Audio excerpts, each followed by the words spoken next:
यहां पर तड़तड़ाहट की आवाज जब देखी, नंद बाबा वहां पर पहुंचे, देखा तो दोनों विशाल वृक्ष नीचे पड़े हैं और उनके बीच में ओखल से मेरे कन्हैया बंधे हैं। तुरंत जाकर कन्हैया को खोला और मैया यशोदा को खूब डांटा कि ये क्या करती हो, यदि कन्हैया को, मेरे लाला को कुछ हो जाता तो फिर क्या करते। आज मेरे नंद बाबा ने विचार किया और सभी ब्रजवासियों को एकत्रित किया और सबसे कहा कि भैया, जब से मेरा ये लाला हुआ है, जब से कोई ना कोई विपत्ति, कोई ना कोई राक्षस, कुछ ना कुछ यहां पर हो ही रहे। हम अब यहां नहीं रहे। जहां पर मेरा लाला सुखी ना रहे, ऐसी जगह पर अब हम यहां नहीं रह सकते। यह सोचकर जो है नंद बाबा के जो भ्राता हैं, उन्होंने कहा कि यदि यहां नहीं रहना है तो मैं एक उत्तम स्थान बताता हूं। बोले कौन सा है वो उत्तम स्थान? घनानंद महाराज कहते हैं, जो नंद बाबा के भ्राता हैं, वह कहते हैं वनम वृंदावनम नामा पश्यप्यम नवकाननम गोपगापी गवाम सेप्यम पुण्याद्रि तृणवीरुधम। नंद बाबा के छोटे भ्राता जो हैं, उनने कहा कि परम पावन अद्भुत एक जगह है। वह कौन है? बोले वृंदावन। वृंदावन से सुंदर नगरी और कहां मिलेगी? वृंदावन जैसा पवित्र स्थान और कहां होगा? इसलिए हम लोग वृंदावन चलेंगे। वृंदावन सो बन नहीं, नंद गांव सो गांव, बन से बट सो बट नहीं, श्लो कृष्ण नाम सो नाम। वृंदावन सा प्यारा स्थान और क्या हो सकता है? वृंदावनम गोवर्धम यमुना पुनिला नानी च। सुंदर स्थान है वृंदावन। सारे ब्रजवासी कहने लगे, बाबा जब आप ही नहीं यहां रहोगे और आपका लाला भी यहां नहीं रहेगा तो हम लोग क्या करेंगे? हम लोग भी आपके साथ चलेंगे। सारे ब्रजवासियों ने भी जो है नंद बाबा के साथ में जाने का प्रण ले लिया। बोले आप नहीं रहोगे तो हम लोग भी नहीं रहेंगे। सारे ब्रजवासी बैलगाड़ियों में अपना सामान रखकर और चल दिए वृंदावन की ओर। अरे मैं तो वृंदावन खो जाऊं मेरे वीर, नहीं माने मेरो मनवा। मैं तो वृंदावन खो जाऊं मेरे वीर, नहीं माने मेरो मनवा। मैं तो वृंदावन खो जाऊं मेरे वीर, नहीं माने मेरो मनवा। मैं तो वृंदावन खो जाऊं मेरे वीर, नहीं माने मेरो मनवा।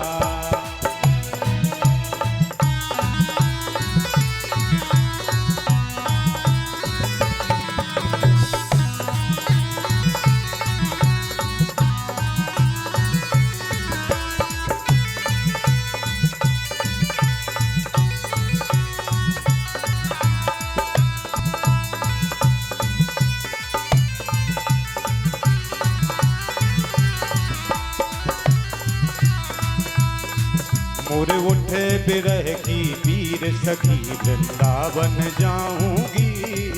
मोरे उठे बिरह की पीर सखी, वृंदावन जाऊंगी। वृंदावन जाऊंगी सखी, वृंदावन जाऊंगी। वृंदावन जाऊंगी, नहीं फिर लौट के आऊंगी। मोरे उठे मोरे उठे मोरे उठे बिरह की पीर सखी, वृंदावन जाऊंगी।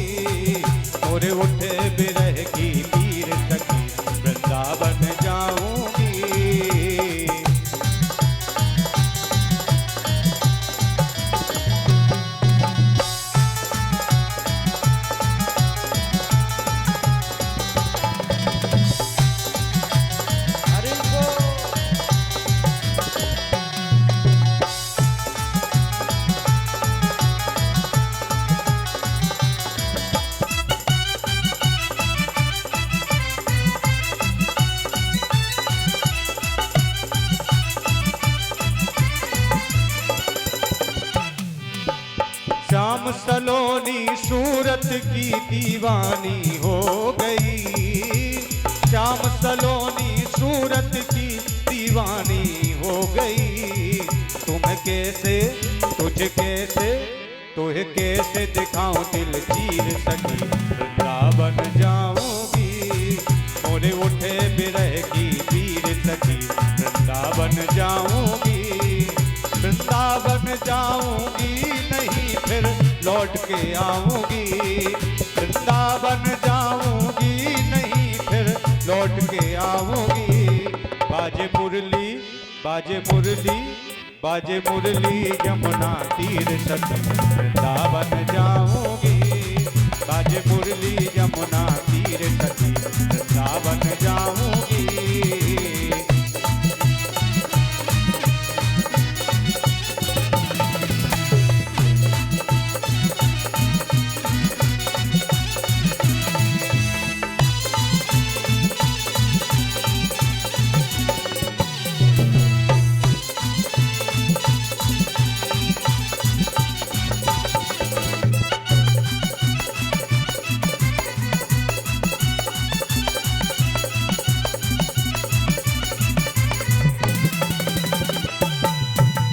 श्याम सलोनी सूरत की दीवानी हो गई, छोड़ दिए मैंने भोजन पानी श्याम की याद में, छोड़ दिए मैंने भोजन पानी श्याम की याद में।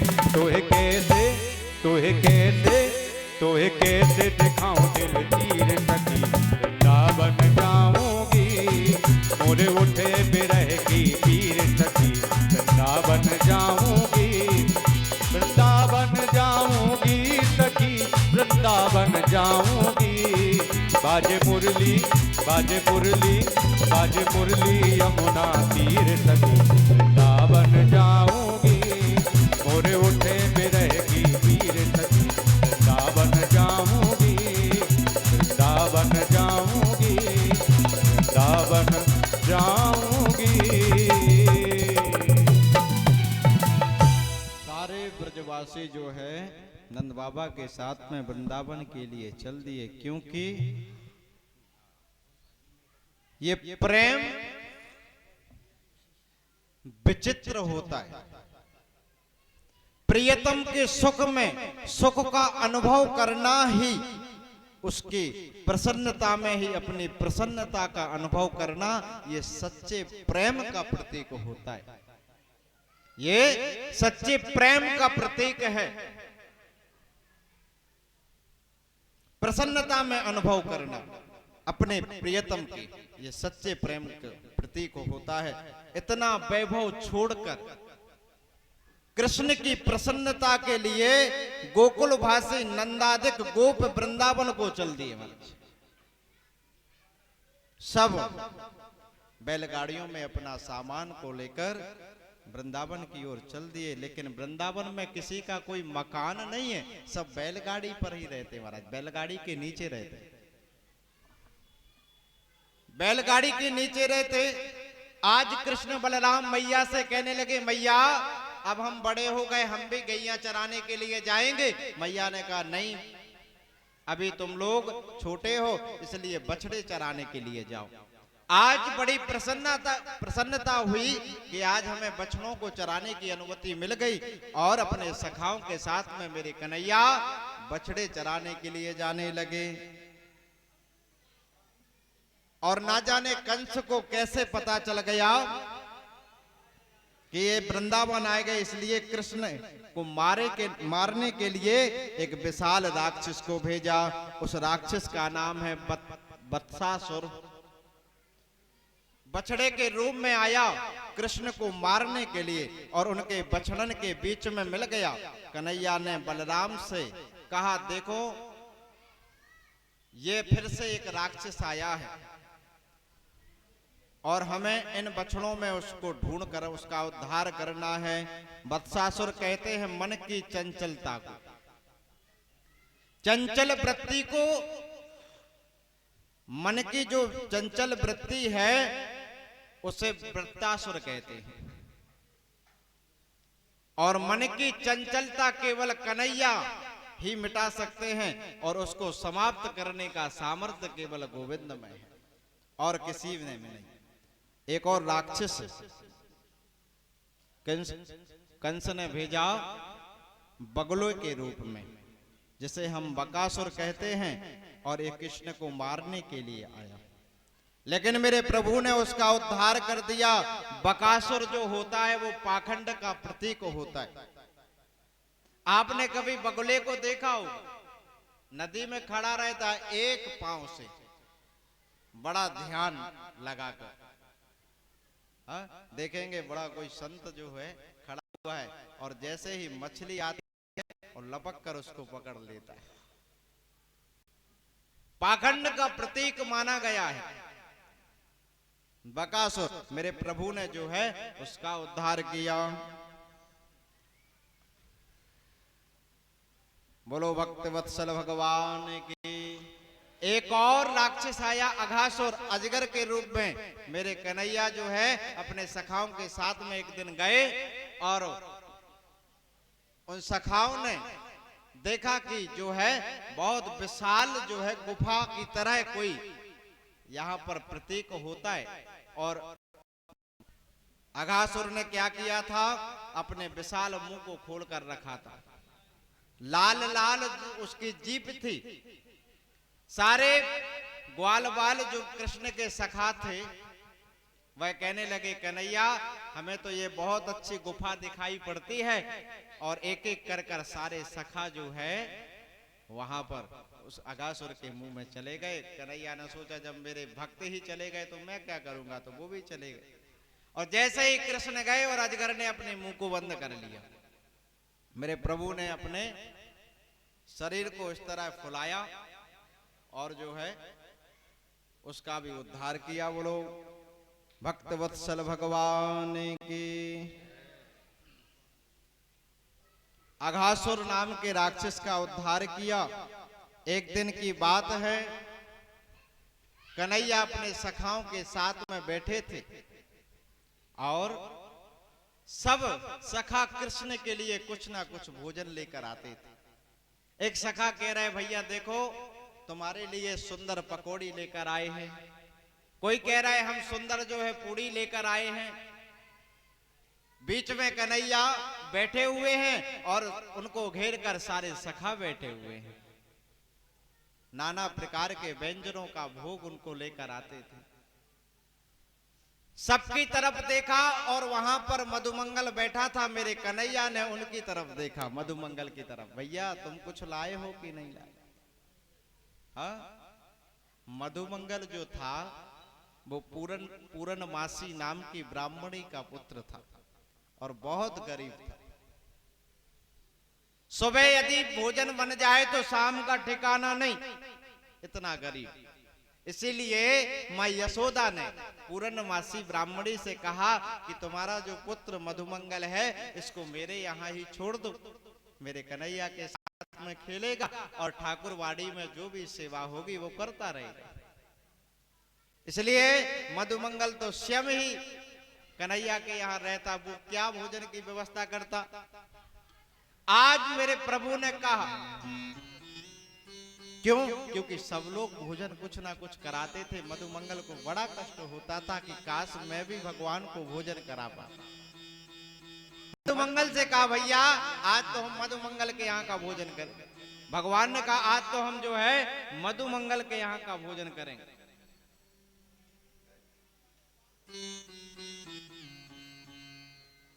मधुमंगल दौड़ा दौड़ा गया घर और घर जाकर अपनी माता से कहा कि मैया आज मेरे कन्हैया ने सब ग्वाल वालों के सामने कहा है कि आज तो मधुमंगल के घर का मैं भोजन करूंगा।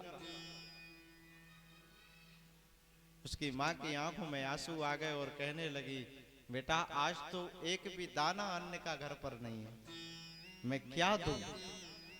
बोले कुछ तो दो, कुछ दो। बिना कुछ लिए मैं खाली हाथ कन्हैया के पास में नहीं जा सकता। उसकी मां ने कहा घर में तो कुछ है ही नहीं, 2 दिन बासी कड़ी रखी है।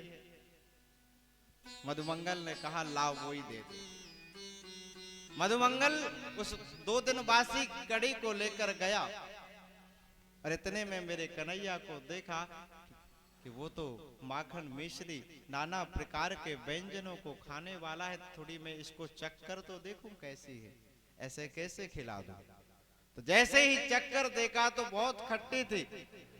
तो कन्हैया के कुछ ही दूर पर पहुंचा और उसने कहा कि ये खट्टी कड़ी हम कन्हैया को नहीं खिला सकते महाराज। तो गटागट वह खुद पीने लगा। इतने में मेरे कन्हैया ने देखा कि ये तो खुद ही पी रहा है, तो दौड़ कर गए। जब तक मधुमंगल ने सारी कड़ी का पान कर लिया, लेकिन जल्दबाजी में जब उन्होंने उस कड़ी को पिया तो उसके मुंह से कुछ कड़ी जो है बह गई थी। मेरे प्रभु ने उसके मुखमंडल को चाटना प्रारंभ कर दिया महाराज। ये दृश्य ब्रह्मा ने देखा, वो मोहित हो गए कि ये परम ब्रह्म है, ये भगवान है जो ग्वाल वाल के जूठे मुखमंडल को चाट रहा है। ये भगवान कैसे हो सकते। परीक्षा लेने के लिए सब ग्वाल वालों को, बछड़ों को चुराकर ब्रह्मलोक में ले गए महाराज। ब्रह्मलोक में ले जाकर रख लिया। मेरे प्रभु ने देखा कि ब्रह्मा मेरी परीक्षा लेने का प्रयत्न कर रहे हैं। तो मेरे प्रभु ने जितने बछड़े थे उतना रूप बनाए और जितने सखा थे उन सब सखाओं का रूप बनाया और 1 वर्ष तक ये लीला चलती रही महाराज। सुखदेव जी कहते हैं राजन, एक तो ब्रह्मा का अभिमान दूर करने के लिए मेरे प्रभु ने ये लीला की, और एक लीला, एक कारण ये था कि जो गाय थी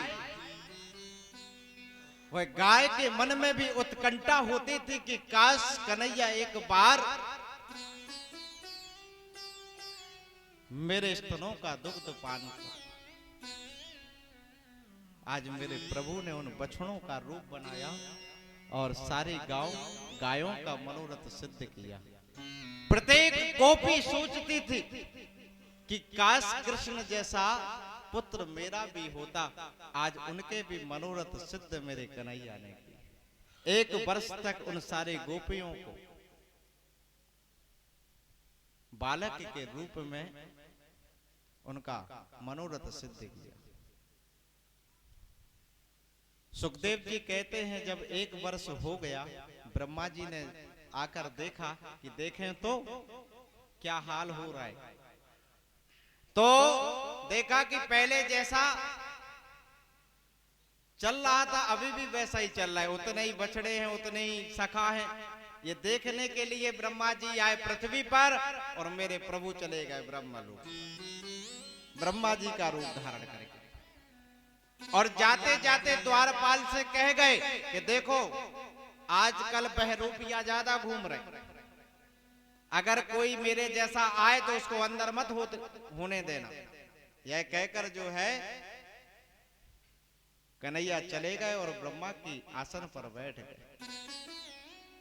ब्रह्मा जी देख दाग कर वापस आए और जैसे ही अंदर जाने लगे तो द्वारपाल ने रोक दिया। बोले कहां जा रहे हैं। ब्रह्मा जी ने द्वारपाल के मुख को देखा। बोले भैया आज का भांग मांग खाए हो। बोले क्या हुआ। बोले अपने मालिक को नहीं पहचानते। बोले हम अच्छे से जानते हैं तुम कौन हो, चलो भागो यहां से, अंदर नहीं जा सकते। ब्रह्मा जी चक्कर में पड़ गए कि बताओ, हाँ? हम थोड़ी पृथ्वी पर क्या गए, हम ही को भूल गए। बोले चलो यहां से, हमारे मालिक तो अंदर बैठे हैं। बड़ी निवेदन किया भैया एक बार दर्शन कर लेने। और जैसे ही आंख बंद कर कर देखा तो ब्रह्मा की आसन पर काला काला मुरली वाला मुरली बजाते हुए बैठा है। प्रार्थना की प्रभु क्षमा करना। भगवान की परिक्रमा कर कर, 4 परिक्रमा कर कर जो है ब्रह्मा जी चले गए, लेकिन भगवान ने उनको क्षमा नहीं किया, सारे अपने सखाओं को बछड़ों को लेकर भगवान पृथ्वी पर आए। सुंदर लीलाएं मेरे प्रभु ने की।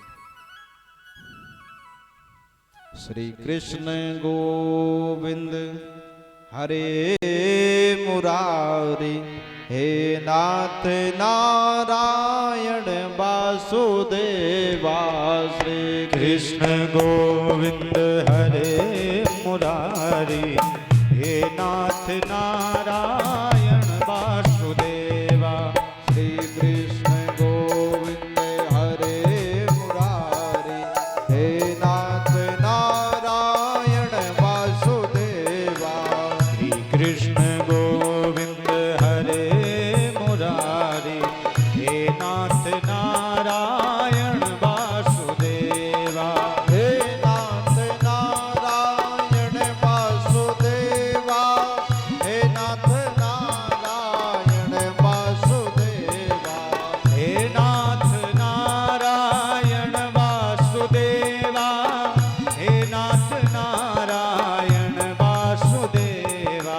हे नाथ नारायण वासुदेवा, हे नाथ नारायण वासुदेवा। हे नाथ नारायण वासुदेवा,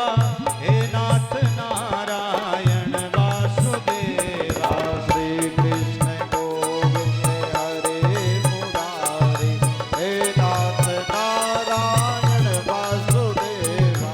श्री कृष्ण गोविंद हरे मुरारी, हे नाथ नारायण वासुदेवा। श्री कृष्ण गोविंद हरे मुरारी, हे नाथ नारायण वासुदेवा। श्री कृष्ण गोविंद हरे मुरारी, हे नाथ नारायण वासुदेवा। हे नाथ नारायण वासुदेवा। हे नाथ नारायण वासुदेवा, हे नाथ नारायण वासुदेवा। बोलो भक्त वत्सल भगवान की। जय। एक राक्षस और आया धेनुकासुर, मेरे प्रभु ने उसका भी उद्धार किया। अब मेरे प्रभु ने देखा कि एक कालिया नाग जो है यमुना को दूषित कर रहा है, और मेरे प्रभु ने यमुना में छलांग लगाकर उसको नाथा और उसको वहां से भगा दिया।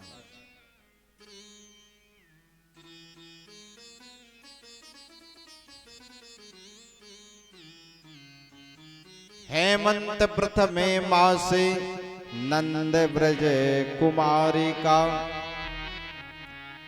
सारी स्त्रियां, सारी गोपियां जो है यमुना में स्नान करते थे और इसके बाद कात्यायनी माता का पूजन करते थे और उनसे क्या मांगती थी? कात्यायनी महामाए महायोगन्यधीश्वरे नंद गोप सुतम देवी पतिम ते कुरुते नमः। सब कात्यायनी माता से वरदान मांगती थी कि हे माता, आपके चरणों में मैं प्रणाम करती हूँ। नंद गोप के जो पुत्र हैं उन्हें आप हमें पति के रूप में प्रदान करें। और वह कात्यायनी का पूजन करती थी, अच्छी बात, परंतु यमुना में निर्वस्त्र स्नान करती थी। इसलिए मेरे प्रभु ने चीर हरण की लीला की, उनके वस्त्रों को चुराकर कदम के वृक्ष पर बैठ गए। कई लोग के मन में भ्रम होता है कि परमात्मा गोपियों के वस्त्रों को चुराकर ले गए, तो भगवान है, उनके सामने आप हजारों वस्त्र पहन लें तो भी निर्वस्त्र रहते, वो तो हजार आंखों से देखने वाले। और जिस समय चील हरण की परमात्मा ने लीला की, उस समय 5.5 वर्ष के थे कन्हैया। अब आप विचार करो, 5 वर्ष के कन्हैया के अंदर, 5 वर्ष के बालक के अंदर क्या काम वासना होगी? नहीं। चीर चुराए, गोपियों ने मांगा तो दे दिए, और उनको सुधारने के लिए तो चीर हरण की लीला की, क्योंकि पुण्य नदियों में कभी निर्वस्त्र स्नान नहीं करना चाहिए, उससे वरुण देव जो होते हैं वो रुष्ट हो जाते हैं। वरुण देव जो है रुष्ट हो जाते हैं। मेरे प्रभु ने जो है चीर हरण की लीला की। सारी गोपियों ने कहा कन्हैया हमारे वस्त्रों को दे दो।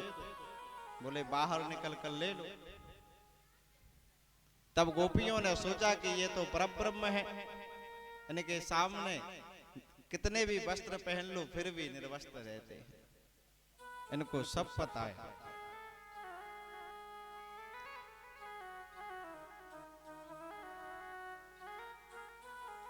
आज मेरे प्रभु गाय चराने के लिए जाने लगे और गाय चराते चराते कुछ दूर निकल गए और आने में सायंकाल का समय हो गया। समय हुआ, सायंकाल हो गई और रात्रि में शाम के समय भगवान जब गैया चराकर लौटे तो देखते हैं कि मैया मुंह पर पट्टी बांधकर कई कई प्रकार के व्यंजन बना रही हैं, कई कई प्रकार के व्यंजन बना रही हैं। और जैसे ही कन्हैया रसोई में जाने लगे तो मैया ने जो है रोक दिया। अरे दूर दूर कहां आते हो लाला, ये भगवान का यहाँ पर प्रसाद बन रहा है और तुम्हें यहाँ नहीं आना चाहिए। इतनी शुद्धता के साथ में भगवान का भोजन बनता और शुद्धता तो प्रत्येक व्यक्ति की रसोई में होना ही चाहिए। नियम होता है कि बिना स्नान किए रसोई में प्रवेश नहीं करना चाहिए। आजकल का जमाना बदल गया, अब तो चप्पल पहनकर भोजन बनता है हमारे पास। चप्पल पहनकर भोजन बनाने लगी। और सामने टीवी लगी है और टीवी में सास बहू वाले सीरियल चल रहे हैं और भोजन बन रहा है। फिल्मी गाने सुन सुनकर जो है भोजन बन रहा है। ध्यान देना, आप जो भोजन बनाते हैं और भोजन बनाते समय आपके मन में जो भी भाव आता है, जो भी विचार आते हैं, वो विचार उस भोजन में समा जाते हैं और जो व्यक्ति उस भोजन को करता है वैसे ही विचार उसके हो जाते हैं। आजकल लड़ाई झगड़े क्यों हो रहे हैं? इसलिए तो हो रहे, शुद्धता है ही नहीं।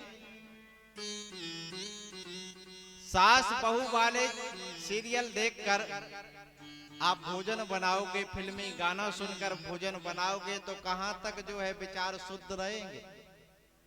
विचार तो बदलेंगे। नियम है, बिना स्नान किए कभी भी जो है भोजन नहीं बनाना चाहिए और कभी भी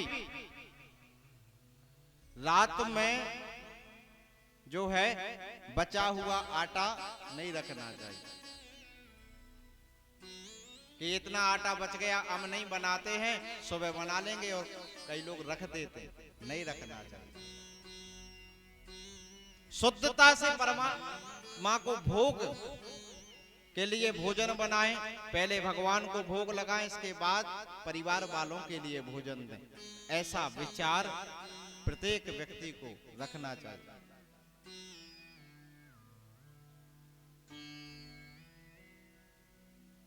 आज मैया यशोदा मुंह पर पट्टी बांधकर कहीं जो है हमारी सांसों के द्वारा कोई अशुद्धता ना फैले, ऐसे भगवान का भोग बना रही है।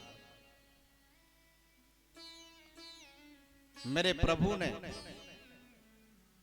नंद बाबा से पूछा, बाबा ये क्या हो रहा है? बोले हम हर साल इंद्र की पूजा करते हैं और उन्हीं के लिए ये भोजन प्रसाद बन रहा है। 7 वर्ष के कन्हैया हो गए और आज नंद बाबा से कहते हैं कि बाबा इंद्र की पूजा क्यों करते हैं? बोले उन्हीं की कृपा से तो बारिश होती है, और उन्हीं की कृपा से बारिश होती है, और बारिश जब होती है तो सुंदर घास उगती है, उस घास को हमारी गायें चरती हैं, और तब जाकर अच्छा दूध जो है निकलता है। समझाया बाबा को कि बाबा आज से हम इंद्र की पूजा नहीं करेंगे। क्यों?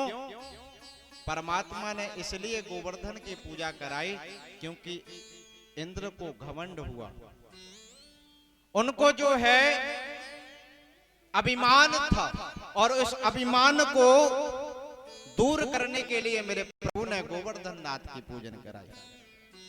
जैसे भी करके जो है मनाया, और इंद्र की पूजन बंद कराकर गोवर्धन नाथ की पूजन के लिए मेरे प्रभु ने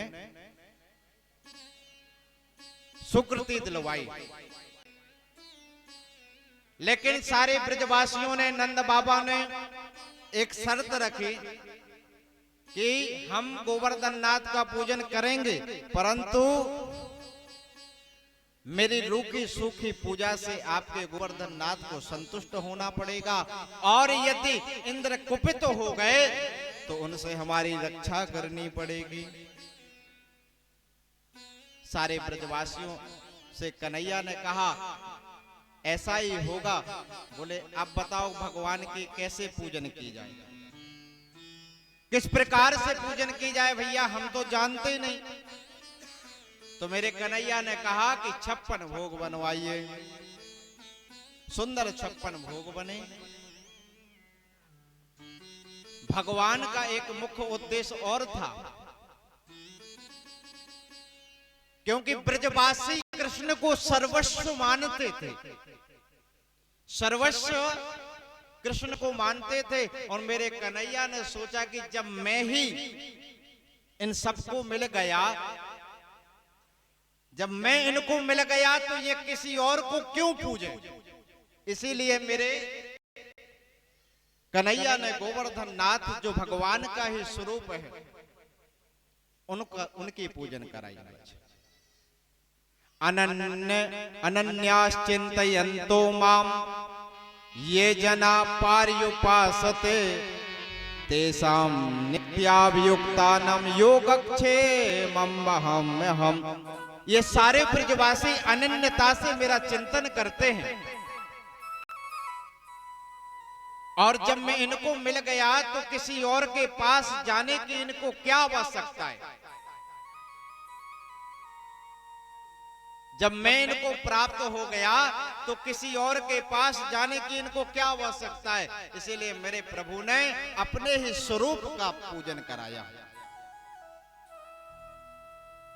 सारे ब्रजवासी 56 भोग थाली में सजाकर जाने लगे, और सांडिल्य जी जो थे वह पूजन की थाली लेकर चले। सारे ब्रजवासी भगवान गोवर्धन नाथ के पूजन करने के लिए तैयार हुए, और सुंदर भजन गाते जा रहे। मैं तो गोवर्धन को जाऊं मेरे वीर, नहीं माने मेरो मनवा।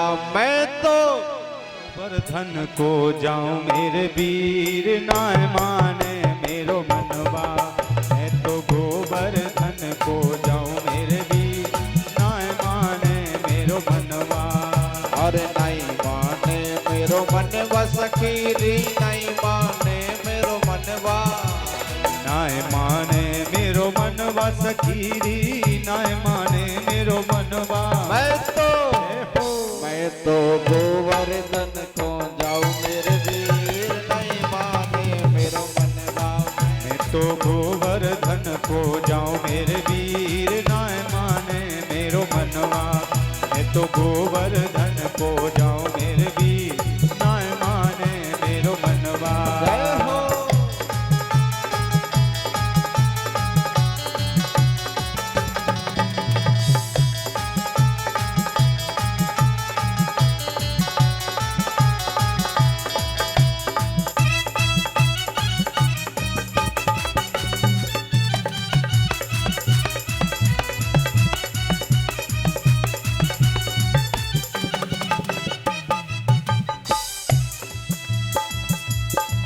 मैं तो गोवर्धन को जाऊं मेरे वीर, नाय माने मेरो मनवा।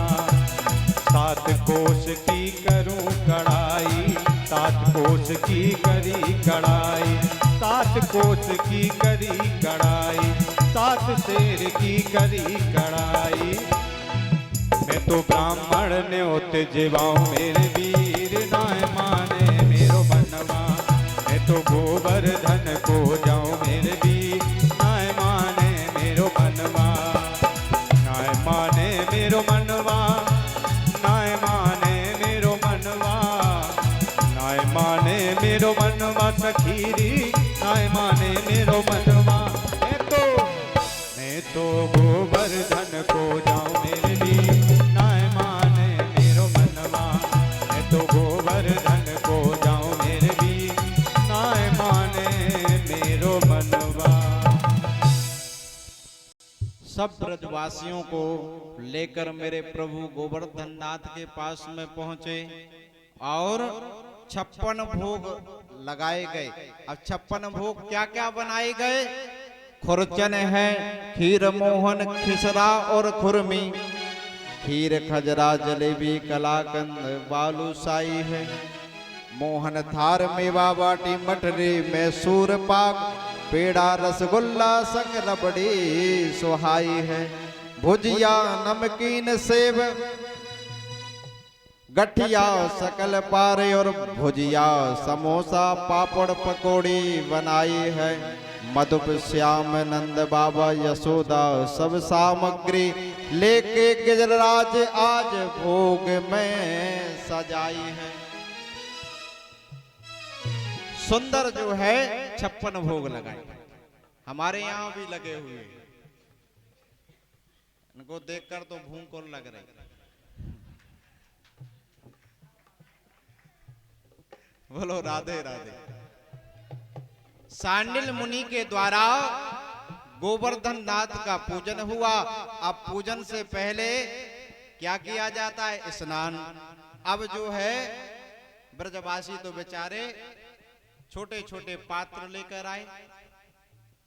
अब गोवर्धन नाथ तो हैं 7 कोस के, जो पात्र लेकर आए थे वो उससे स्नान कराया और यमुना जी वहां से बहुत दूर थी, तो बेचारे जो है फिर जाएं फिर आए फिर जाएं फिर आए, जल लेकर आए, लेकिन भगवान का नख भी गीला नहीं हुआ।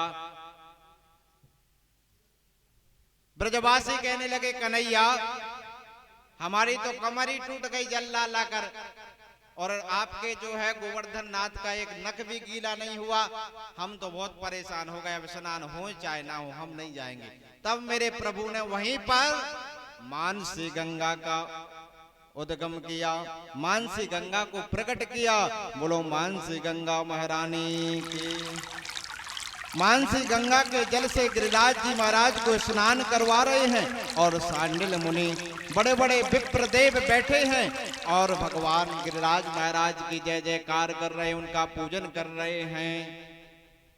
सभी वेदज्ञ ब्राह्मण वेद मंत्रों का उच्चारण करके जो है भगवान का पूजन कर रहे। हरि ओम सहस्रशीर्षा पुरुषाः सहस्राक्षाः सहस्रपाता स भूमिगुं सर्वात्मविद्वा त्यातिष्ठता सांगुलाम्बा पुरुष एवेदगुं सर्वं जदभूतं जक्षाभाव्यं उताम्रेत तपस्ये सानो जदन्नेना तिरोहति।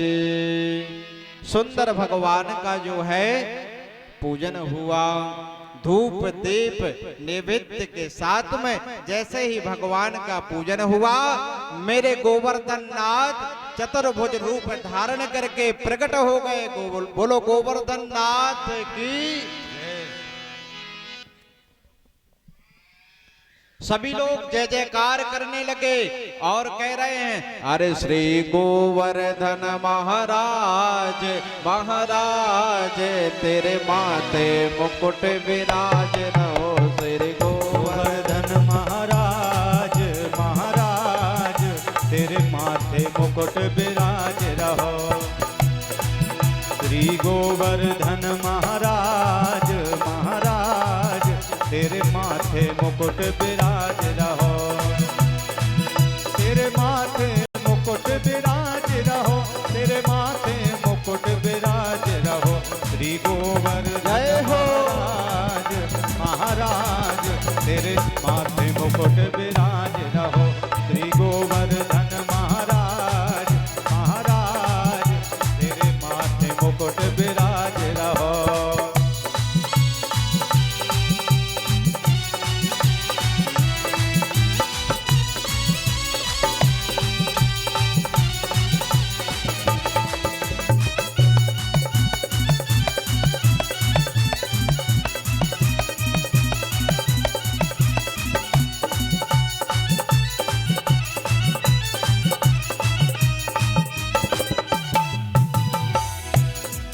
तेरी 7 कोस की परिक्रमा तेरी 7 कोस की परिक्रमा।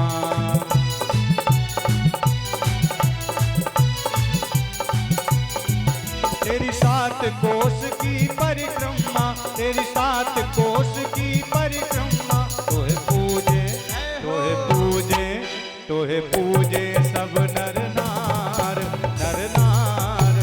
तेरे माथे मुकुट विराज रहो। श्री गोवर्धन महाराज महाराज तेरे माथे मुकुट विराज रहो।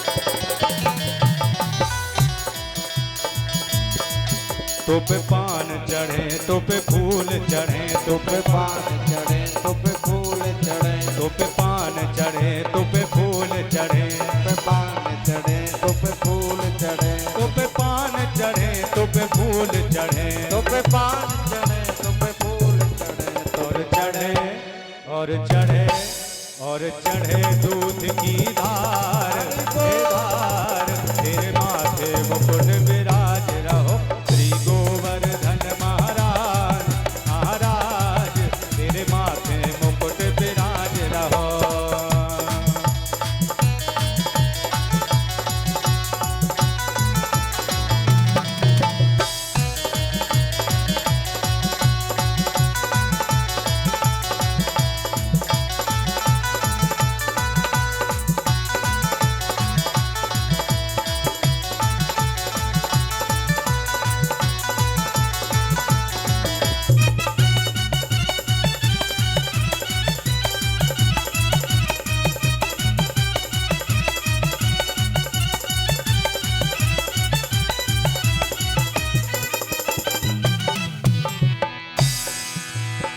अर्पण करके तन मन धन चलो चले सब गोवर्धन।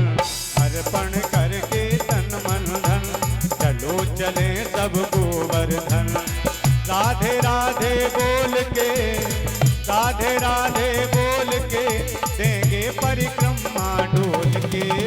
अर्पण करके तन मन धन चलो चले सब गोवर्धन। अर्पण करके तन मन धन चलो चले सब गोवर्धन।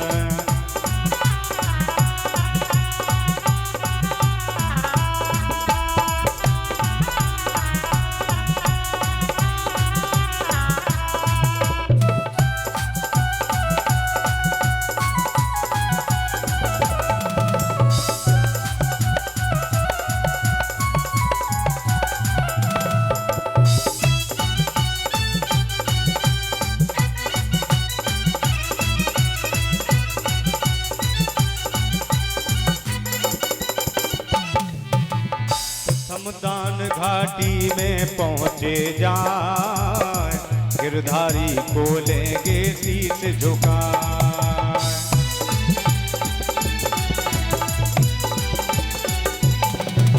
प्रथम दान घाटी में पहुँचे जाए, गिरधारी को लेंगे शीश झुका।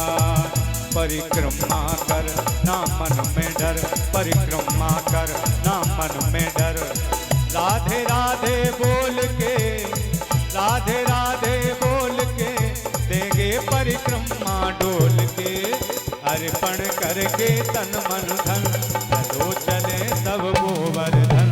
अर्पण करके तन मन धन, चलो चले सब गोवर्धन। अर्पण करके तन मन धन, चलो चले सब गोवर्धन। अर्पण करके तन मन धन, चलो चले सब गोवर्धन। चलो चले सब गोवर्धन। सभी लोग बढ़ते जाएं, खड़े ना हो एक जगह पर। सामने से पूजन करें और बढ़ते जाएं, दूसरे लोगों को भी मौका दें। भैया